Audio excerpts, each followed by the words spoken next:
Danny Gagnon, les conjugaisons croisées. Tantôt avec la vidéo de conjugaison, il y a des aspects que j'ai pas placés parce que ça venait aussi un peu alourdir la vidéo elle-même. Donc, les conjugaisons croisées, ça se trouve à être un lien directement avec des soins énergétiques. Parce que on va voir que dans les conjugaisons de rapports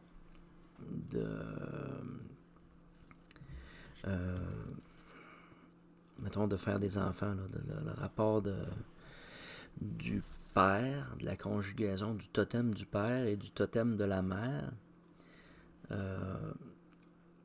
que parfois il y a des conjugaisons que les enfants vont hériter de certains aspects de la mère, certains aspects du père. Et il y a des moments qu'il y a des aspects négatifs combinés qui vont devenir exacerbés. Un aspect exacerbant qui devient lourd pour la nouvelle génération. Il y a des enfants qui vont tirer leur épingle du jeu comme plus facilement. Puis il y en a qui vont avoir de la difficulté avec certains aspects des énergies qui habitent les totems, qui habitent la conjugaison de ce que peut être le parent. Comme s'il y avait un effet d'amplification qui monte en exergue des aspects qui étaient relativement bénins, puis soudainement deviennent un aspect comme plus malin, qui deviennent une espèce de barrière infranchissable ou qui semblerait plus difficile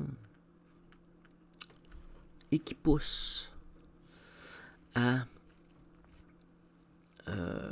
entrer dans des actes tristes. Ce que je veux dire par là, c'est que il y a des jeunes qui se suicident et ils ont de la difficulté à s'accepter ou accepter des aspects de leur vie. Puis ça a des lourdeurs qui... c'est pas un sujet facile à parler parce que c'est quelque chose qu'on a vécu récemment de façon assez proche, avec des gens proches qu'on a connus. Puis qu'on a de la difficulté à expliquer, puis à venir être là pour les parents, à être là pour essayer d'aider à comprendre, ou être là pour trouver une espèce d'aspect de solution. Comme pour essayer de mettre un baume sur la plaie d'un enfant qui se suicide. Tu sais pas trop quoi dire aux parents. C'est pas évident de parler de ça. Puis on voit que il y a plein d'aspects qui... Puis il y avait quand même des signes. Puis c'était pas la première fois qu'ils s'essayaient. Bon, puis c'est dur. Moi, personnellement, comme parent, ce que je trouve difficile, c'est que ça confronte ma propre éducation, ma propre enfance. Et ça me remet en question dans ma propre éducation de ce que j'ai reçu et ce que je veux transmettre. Puis qu'il y a des choses que je voyais pas quand j'étais jeune, puis que là, que je vois. Puis je me dis, tabarnache.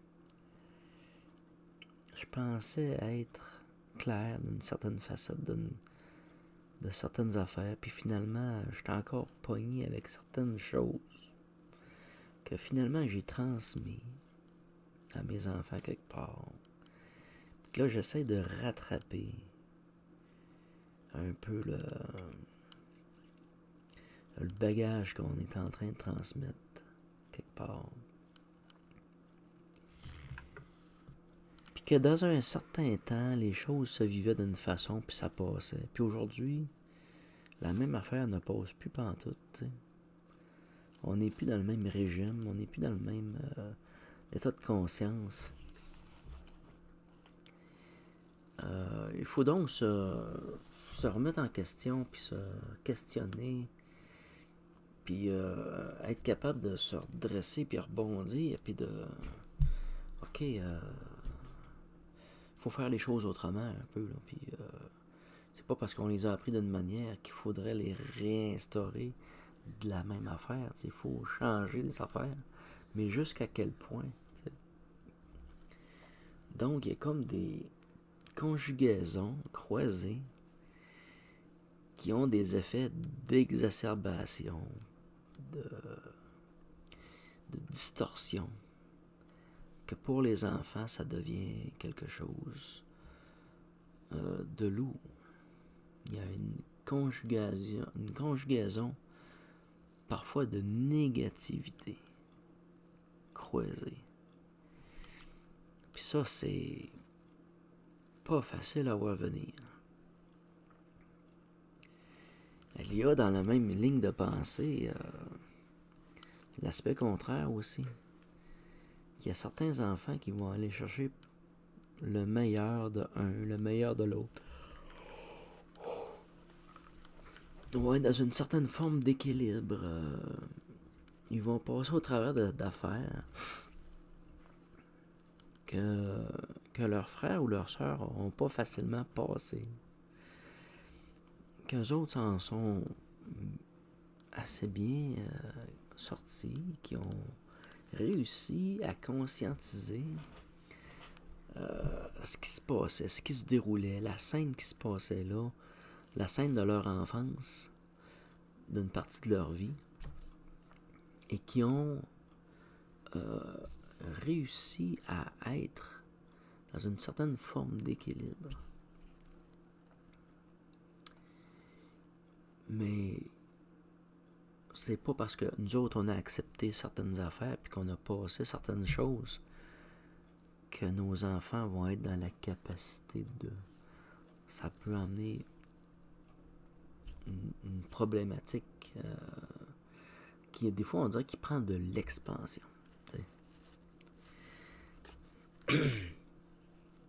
Donc, les troubles transgénérationnels de l'anxiété.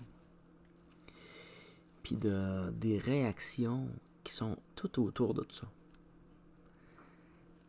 Puis qui sont dans l'action, dans la présence, puis qui viennent créer quelque chose de plus explosif parfois. Fait que c'est un peu difficile à la fois à dire et à décrire, mais c'est bien entendu que quand tu arrives devant un suicide, ça fait mal. Puis t'as pas de leçon à donner à personne. On n'a pas de leçon à donner à personne sur ce qui a été fait, ce qui aurait dû être fait. C'est arrivé comme ça, puis c'est arrivé, là. Puis là, faut s'en relever, là. Faut s'en relever de...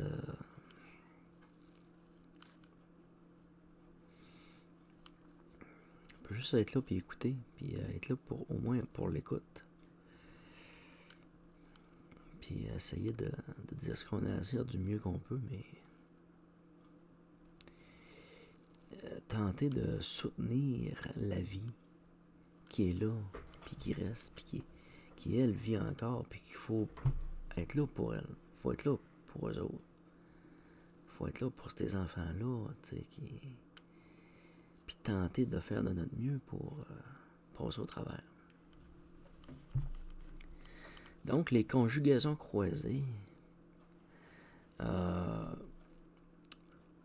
se font souvent au niveau des parents. C'est surtout ça que je voulais en parler. Puis que il y a un aspect aussi à la forme des conjugaisons qui est, ce que j'ai déjà parlé, c'est les fractales gnostiques que j'avais fait comme vidéo. Que dans les fractales, ce que je parlais moi comme fractal, c'était comme les couleurs, la fragmentation des couleurs de l'arc-en-ciel, qu'il y en existait une en couleur, puis il existait comme une espèce d'arc-en-ciel obscur, noir, dans des aspects d'ombre. Puis que dans les principes, maintenant dans une certaine habitude, ce qu'on finit par voir, observer, c'est ce qui est vraiment colore. La conjugaison est une forme de couleur,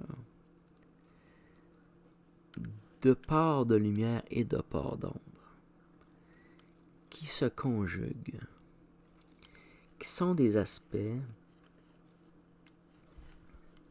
singuliers. Et là, je vais vous emmener dans un aspect au niveau des soins énergétiques qui est un peu plus la part d'ombre, c'est que on va dire qu'il faut apprendre à se pardonner,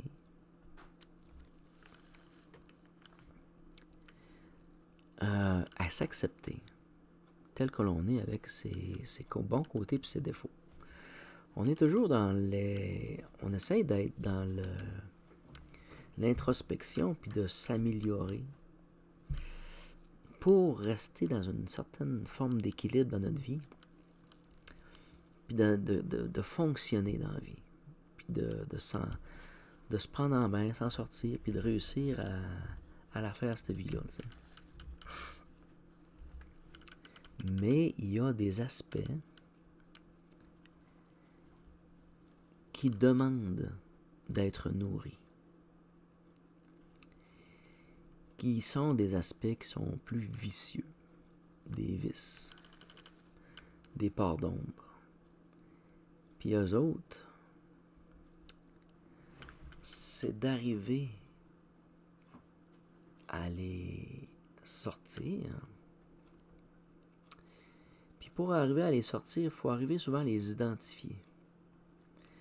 Puis on les identifie par leur faim. Qu'est-ce qu'ils ont besoin? Qu'est-ce qu'ils mangent? De quoi qu'ils se nourrissent à travers nous? De quel genre de prédation, de prédateur que c'est? De quoi qu'ils se nourrissent, eux autres? Ils se nourrissent de peine, ils se nourrissent de séparation, ils se nourrissent de violence, de cris, ils se nourrissent de quoi? De quoi se nourrit ce qui nous habite et ce qui rentre dans notre conjugaison? Alors, en observant leur forme de nourriture, on arrive à discerner plus facilement leur aspect et leur mode de fonctionnement, de participer à la création d'événements conséquents à se nourrir. Et la question est, à quel moment qu'ils sont rentrés dans l'échelle ou dans la structure familiale? J'ai déjà parlé dans les vidéos qu'il y a certains noms de famille qui ont été donnés comme des gardiens, comme si c'était un nom, une espèce de tatouage, comme si on appartenait à une entité spécifique. Puis c'est une forme de conjugaison parasite. Une conjugaison croisée qui vient s'immiscer dans la vie ou dans les familles et qui, quelque part, n'avait pas sa place. C'est juste qu'il n'y avait pas la connaissance pour arriver à tasser ça quand c'est arrivé. Il y a un exercice à faire de profondeur à l'analyse de ces êtres-là, de ces consciences-là. À des fois, c'est des tics. À des fois, c'est super niaiseux. Il s'agit que tu regardes quelqu'un avoir un tic, puis que tu te mettes à le faire. Puis tu fais une espèce de répétition pour un simple tic. Puis c'est des affaires banales comme ça dans la vie qui fait que ce que nous sommes. Mais qui, quelque part, sont arrivés par la bande, de façon croisée.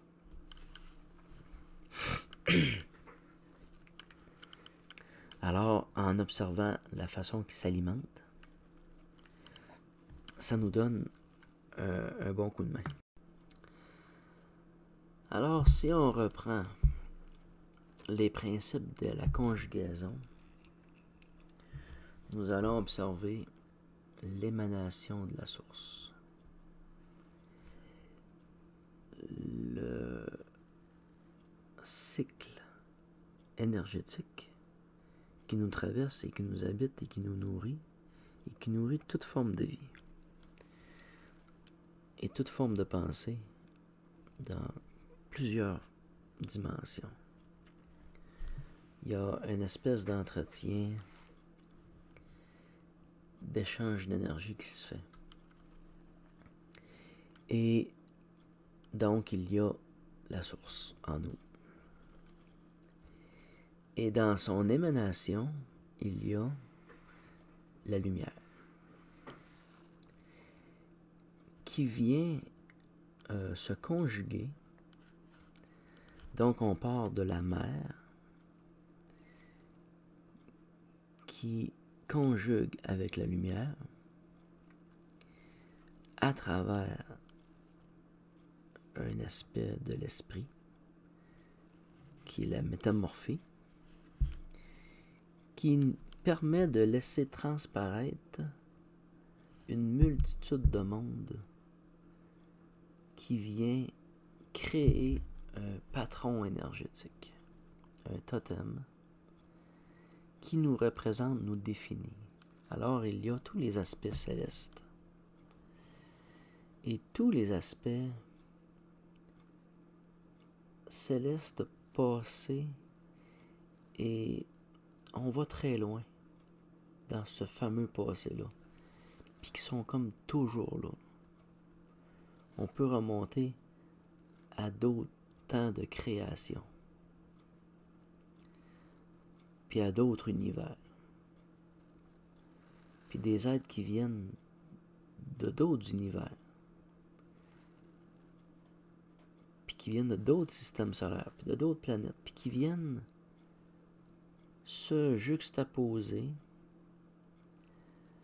T'as toute la panoplie des reptiliens, des dragons, t'as toute une panoplie d'êtres,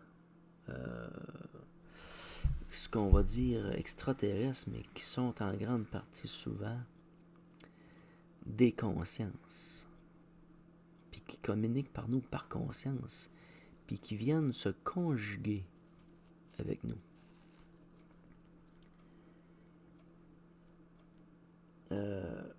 Il y a donc la partie matrice et partie avatar. On ne peut pas dire qu'il y a de matrice sans avatar. Et on peut considérer que notre corps ne nous appartient pas quelque part et qu'à travers nous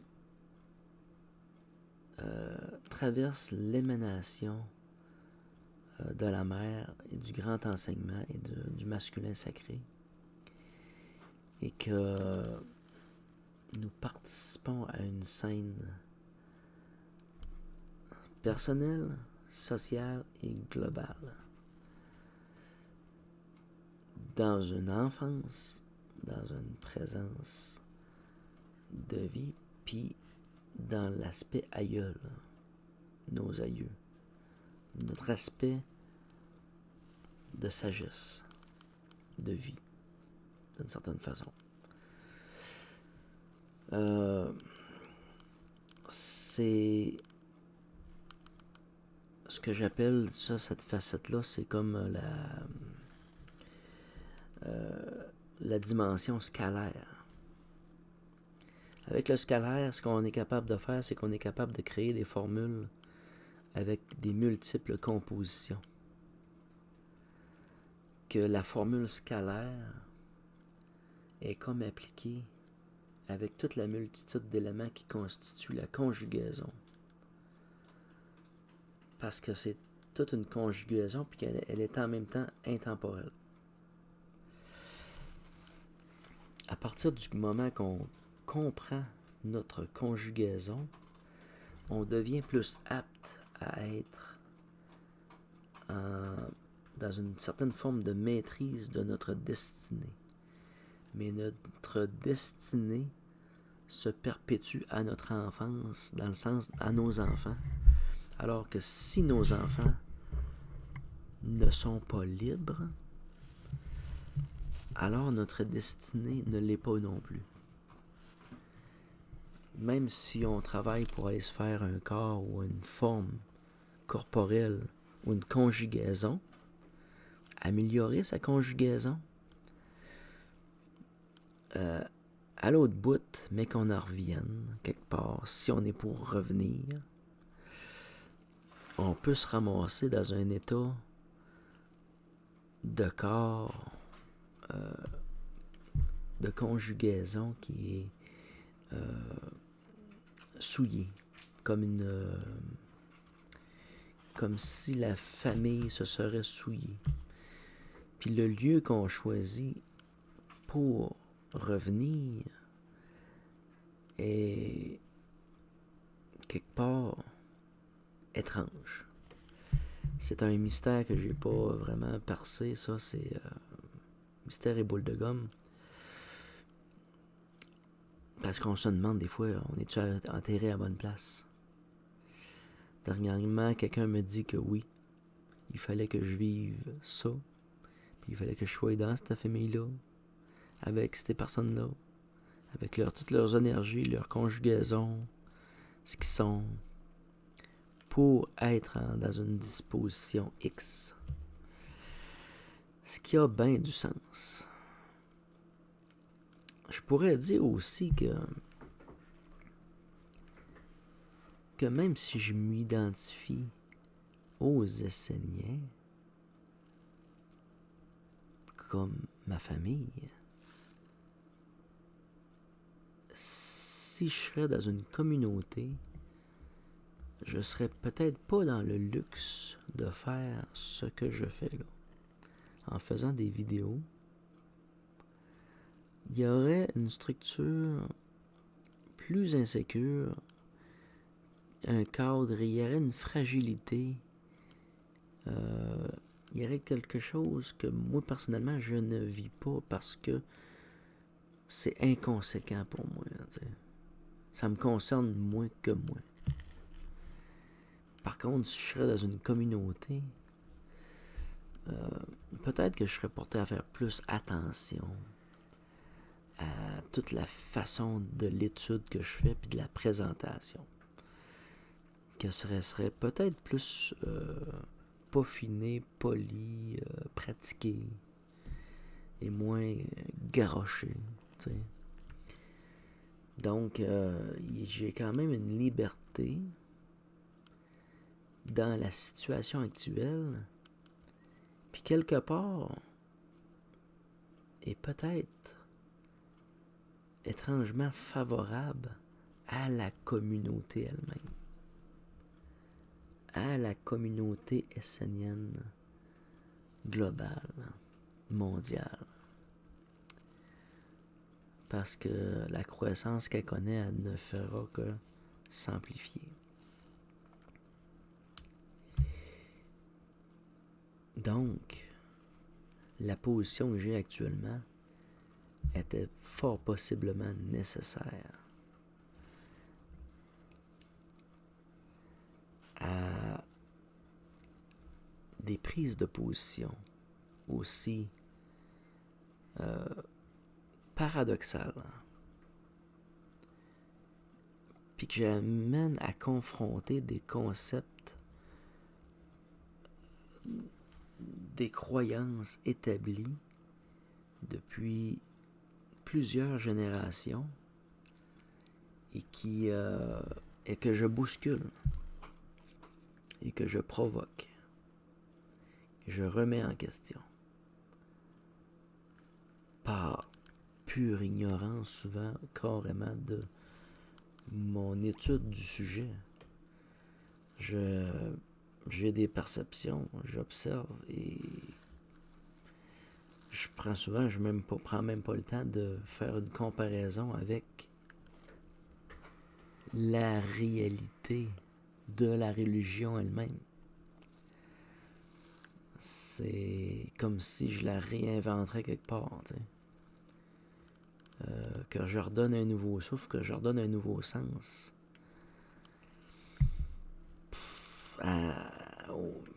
au zoroastrisme ou à l'Égypte ancienne, tu sais, c'est... Puis au mouvement essénien lui-même. On est en train de bousculer les conventions avec un regard qui est à la fois extérieur et qui n'a pas de compte à rendre à personne, quelque part. Tu sais, je fais relativement attention, mais tu sais, mec, je ferme la vidéo, là. Il n'y a pas personne que je vais rencontrer dans ma journée qui est en lien direct avec ce que je fais là, dans l'instant. T'sais. Ça peut aller juste plus tard. Puis ça sera de toute façon un partage. Alors les conjugaisons, c'est dans les principes des totems énergétiques, du corps énergétique, que j'ai parlé dans les points de synthèse, me semble. Et c'est comme une continuité de tout ça. Alors, je suis pour les gens qui vivent les suicides, qui vivent des drames familiales, qui vivent des drames de société. Ça demeure toujours délicat à parler, mais prendre le temps de prendre point par point, puis de prendre le temps de les vivre, de les digérer, nous permet de voir la lumière au bout du tunnel, de sortir d'une situation dans laquelle on pourrait, beaucoup sans vouloir, ne pas se pardonner des choses qu'on aurait pu faire dans l'éducation de nos enfants, des choses qu'on aurait fait totalement autrement, puis finalement, fait qu'on essaie de faire de notre mieux, puis quand on a la chance de comprendre quelque chose, puis de se corriger, tant mieux, tant mieux. Mais souvent, on réglera pas tout. Puis inévitablement, on va peut-être laisser un bagage à nos enfants quand même. Puis ça, quelque part, il faut être capable de se le pardonner.